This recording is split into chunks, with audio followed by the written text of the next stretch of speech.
And welcome back. As we continue through our cosmic journey, we are now going to zoom in on the center of our solar system by looking at the structure and composition of our very own sun. So our sun, if you recall, is a star. In fact, it's not just any star, but our very own. And the sun is in many ways quite average, especially when we start looking at it in comparison to other stars that we know of. However, this does not stop it from being a very fascinating object for us to study. We have things such as solar flares, coronal mass ejections, and much more that we can look at to really study the sun and determine that's a highly dynamic body at the center of our solar system. It's not just this static thing that just sits there.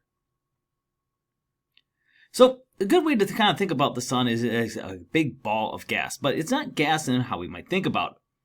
The sun, like all stars, is an enormous ball of extremely hot, largely ionized gas shining under its own power. Now, the sun is quite large, as we could fit 109 Earths inside of the sun, side by side across the diameter, and it actually has enough volume that we could put 1.3 million Earths inside of it.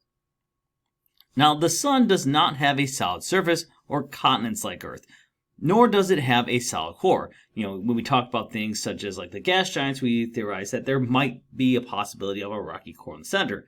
That is not the case here with the sun.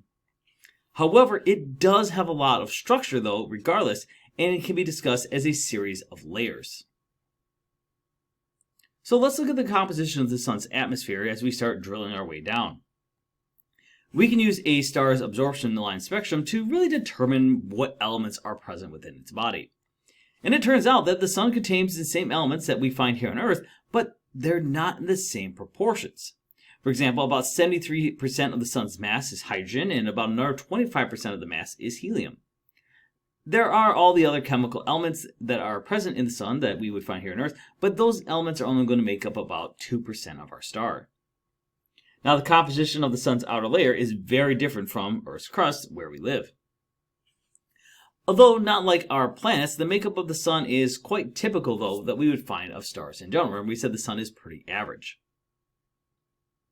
So let's look at this through the discovery of solar glasses to kind of really help determine what is in the atmosphere.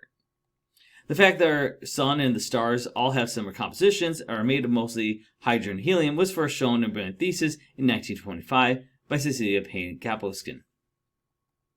However, the idea that the simplest light gases, hydrogen and helium, were the most abundant elements in stars was so unexpected and so shocking that she was persuaded her analysis of the data must be wrong. You also remember, at this time, historically, she was a woman in a very male-dominated field, and so a lot of her research was unfortunately kind of rejected. And we see this more often than not, where scientists sometimes find it hard to accept new ideas that don't necessarily agree with everyone, quote-unquote, knows to be right. We see this a lot throughout history.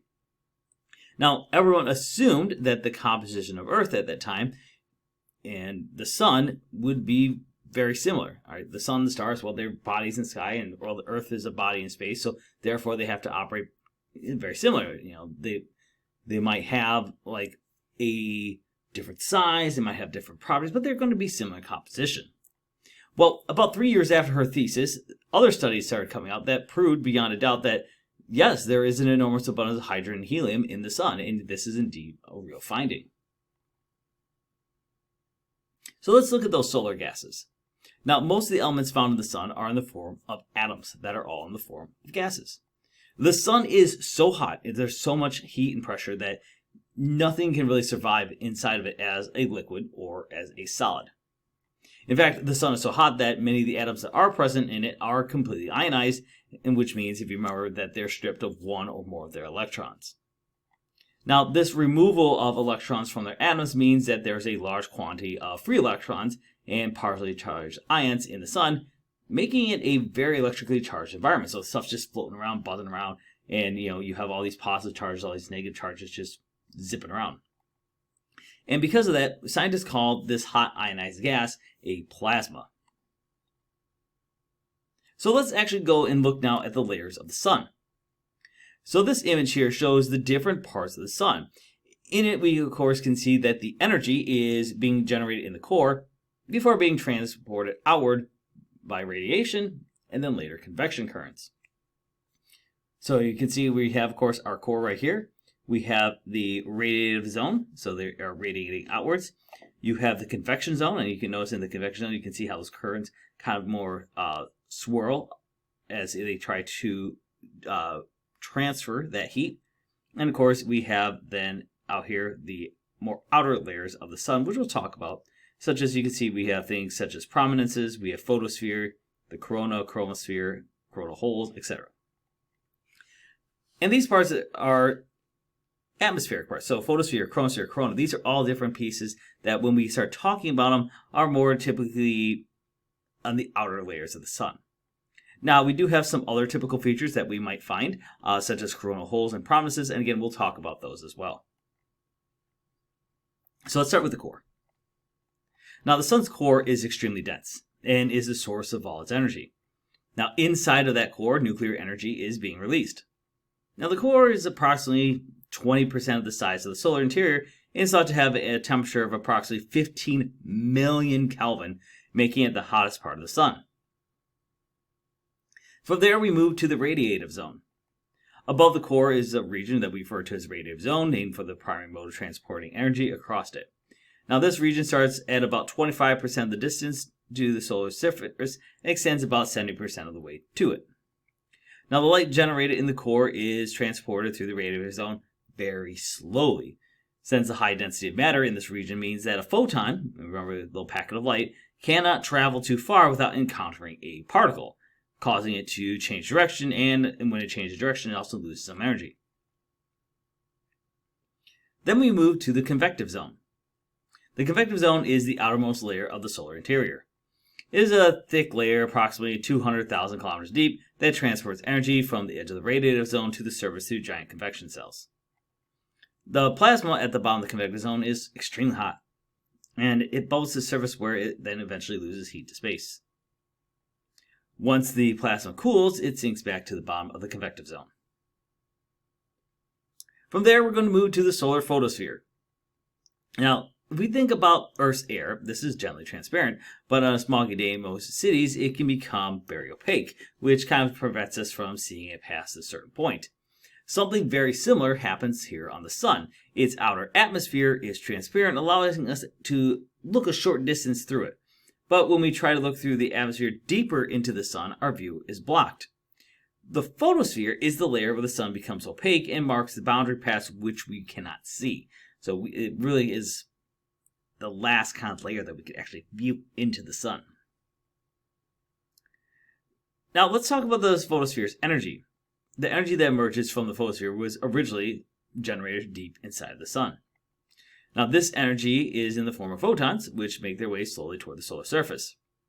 Now once we get outside the sun, we can observe only those photons that are emitted into the solar photosphere, where the density of atoms is sufficiently low compared to the core, and the photons can finally escape from the sun without colliding into either another atom or an ion.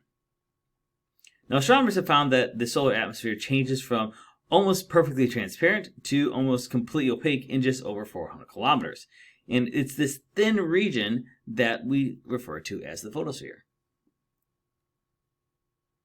So what are the gases that are present in the photosphere? We already know the sun's composition, but what about the photosphere? How do things change as we start getting here to the surface? Well, the photosphere looks relatively sharp only from a distance.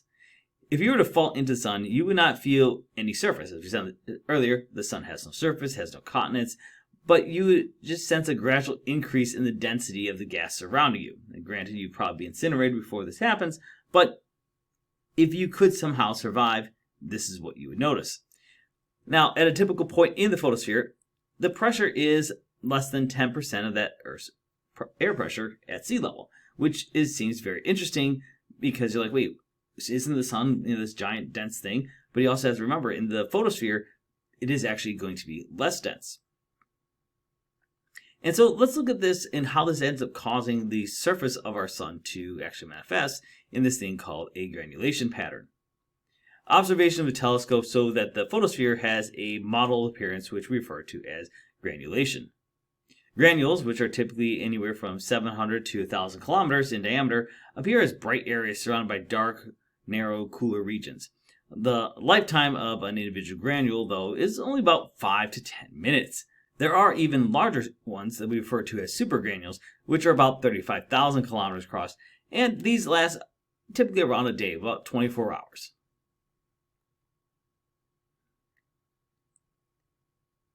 Next, let's look at the chromosphere.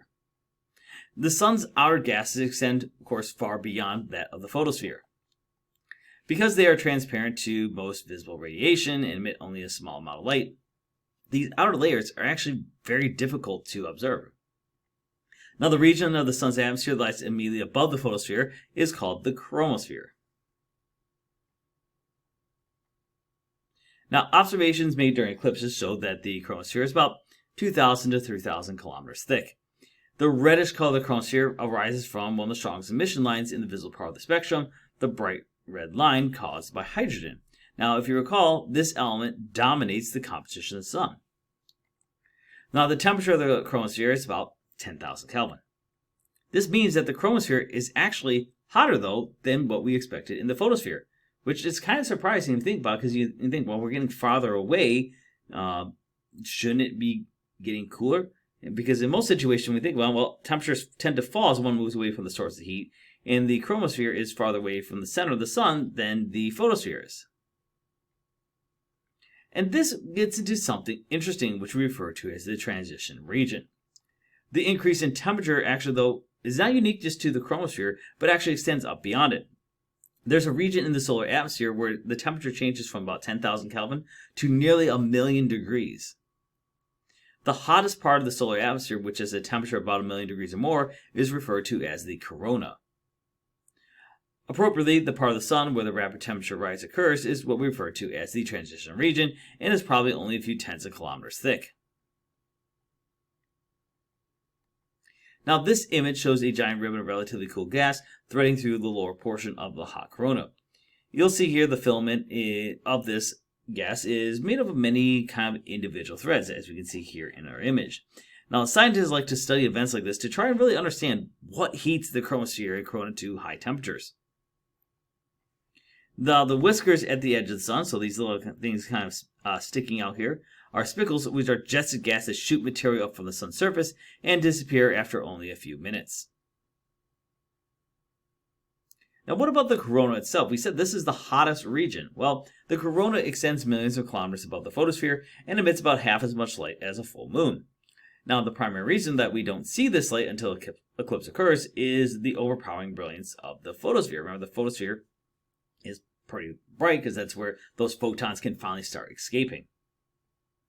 While the best time to view the corona from Earth is during a total solar eclipse, it can also be observed easily from orbiting spacecraft. Now, studies of its spectrum show that the corona is actually very low in density, which again is another one of those curiosities because we would expect if it's a lower density that we would have less heat. But again, the corona is one of the hottest regions. And so let's talk now about the solar wind, which is one of the most remarkable discoveries of the sun's atmosphere, is that it also produces a stream of charged particles that, again, we refer to as the solar wind. Now, these particles flow outward from the sun into the solar system at a speed of about 400 kilometers per second. Now, the solar wind exists simply because the gases in the corona are so hot. Remember, we said it's like 1,000,000 degrees. And they're moving so rapidly that they cannot be held back by solar gravity. Now, although the solar material is very, very rarefied, the sun has, if you think about it, a very enormous surface area. Now, astronomers estimate the sun is losing about 1 to 2 million tons of material each second through this solar wind. Now, although this sounds like a lot, 1 to 2 million tons every second, it's actually very trivial compared to the enormous mass of the sun itself. So, for our purposes, as we study the sun, this can be neglected. Now, we did, of course, mention a couple other things, such as coronal holes. These are large, dark regions of the corona that are relatively cool and quiet comparatively to the rest of the sun.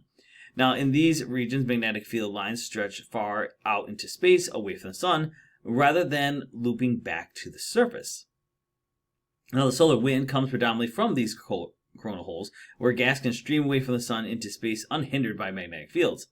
Now, hot coronal gas, on the other hand, is present mainly where magnetic fields have trapped and concentrated it, And that trapping is part of the reason why, when we look at why is this so hot, this is part of the reason why, even though it's a low density, the magnetic fields are actually trapping that material in there.